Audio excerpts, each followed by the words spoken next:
พบกับพวกเฮาผ้าแดงแชนแนลมือนี้ขอนำเสนอเมนูเผาปลา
หลังจากเขาได้ปลามาเนาะเขาก็ทำพิธีเอือบหนึ่งเรือ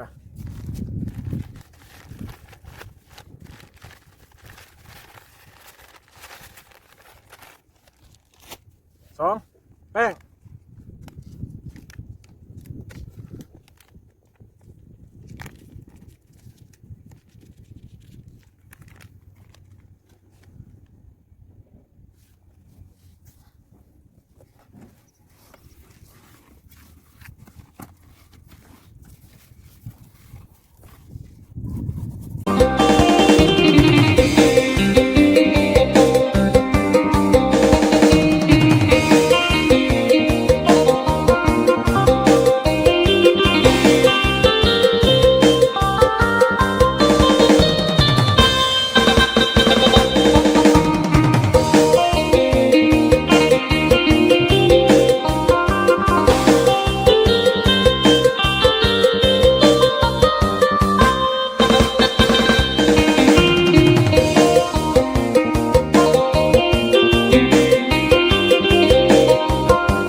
จากเขาเผาปลาแล้ว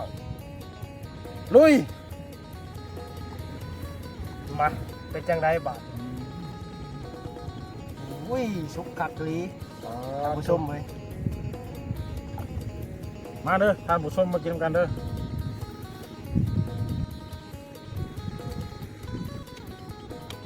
เป็นจังไดผักกะหรี่มาท่านผู้ชมมา กระปุกน้ำทานผสม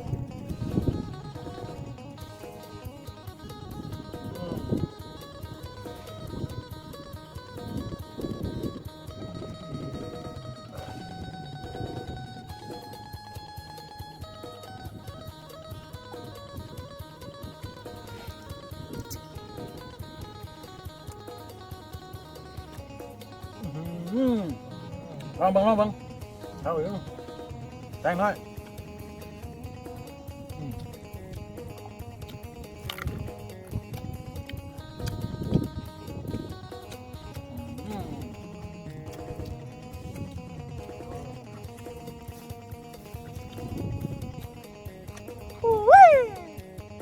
พักอันนี้ทานผู้ชมเหมย ครับ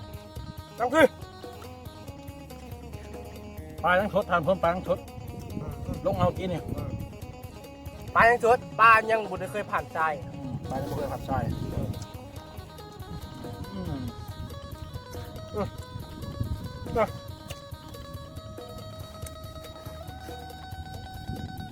ในเรื่องบนแก้ว ปลาข้าวเรียเจียว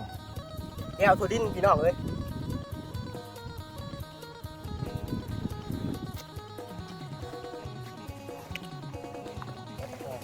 เอาสิดูปลา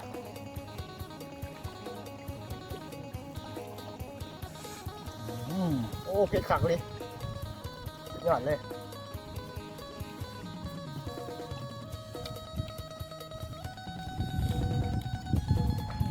มาเด้อแซ่บน้ำกันเด้อพี่น้องเด้อ แตงน้อยพี่น้องทานผสมแตงน้อย อ่ะ อืม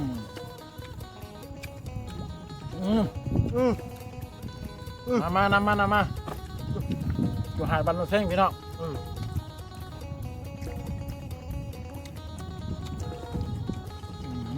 นั่งกินทำกลางธรรมชาติสวยงามด้านหลังเฮา เขามโนลม มาหมกแดงหน่อยครับบ้าน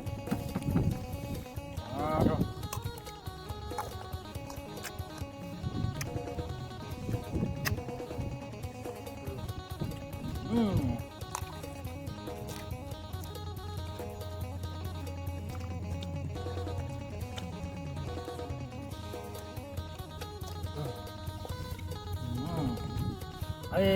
ทานผสมไว้หัวปลาแล้วเป็นหัวมันนะ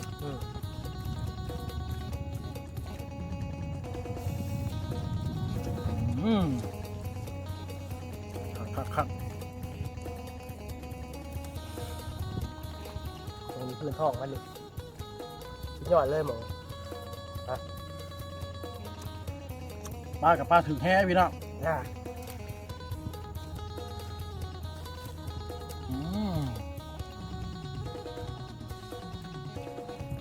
ก่อนที่จะกินเนี่ยมันถึงแห้เลยพี่น้อง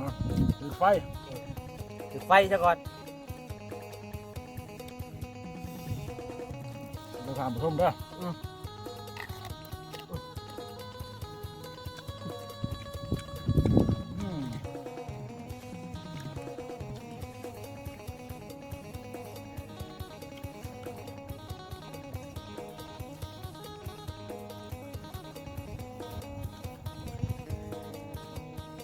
ครับยังไงทานผสมชม ผักลีแต่ผสมเลยยอดเลย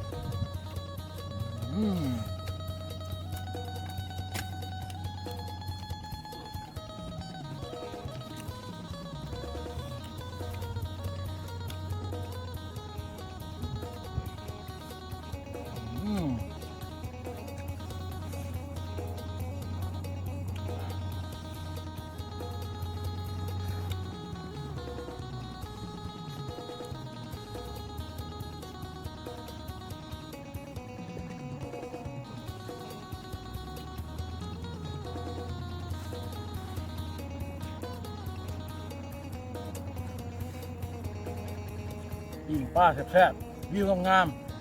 ๆจะเอาสำได้ทานผสมมีความสุข คักกวนนี่กับบูมี่แล้ว ชม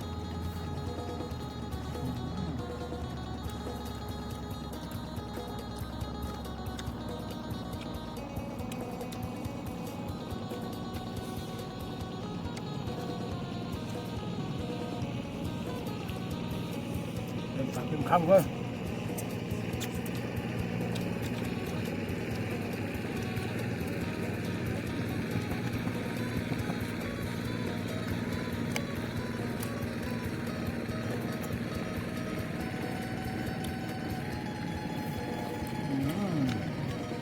อันนี้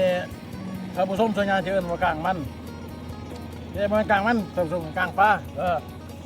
อันนี้ไปแมว ข้างกลางปลาเราอยู่ดินเนาะเอ้ยกลางบ้านเราอยู่ดินเนาะ แมนตัดออก แตงห้อยงัดเข้าไป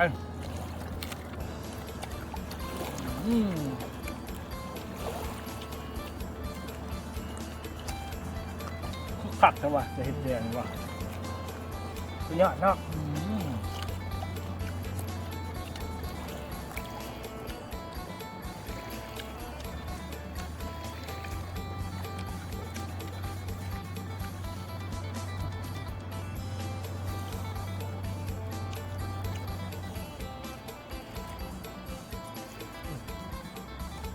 สิ่งปลาสุดๆพี่น้องเอ้ย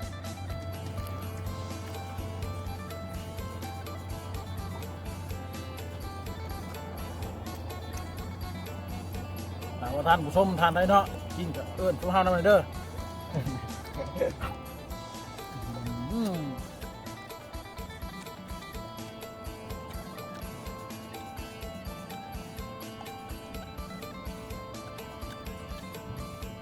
มาได้ทานผู้ชมเด้อกินข้าวเที่ยงกับพวกเฮาข้าวแดดชาแนลหลังจากที่เฮากินอิ่มได้เนาะเฮาก็มีแนวมาล้างข้าวเนาะไปชน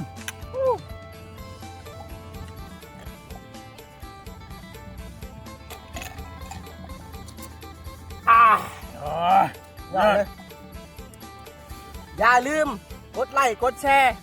กดติดตามเพื่อเป็นกำลังใจให้พวกเราเฮ็ดคลิปต่อๆไปเด้อพาแดกแชนแนล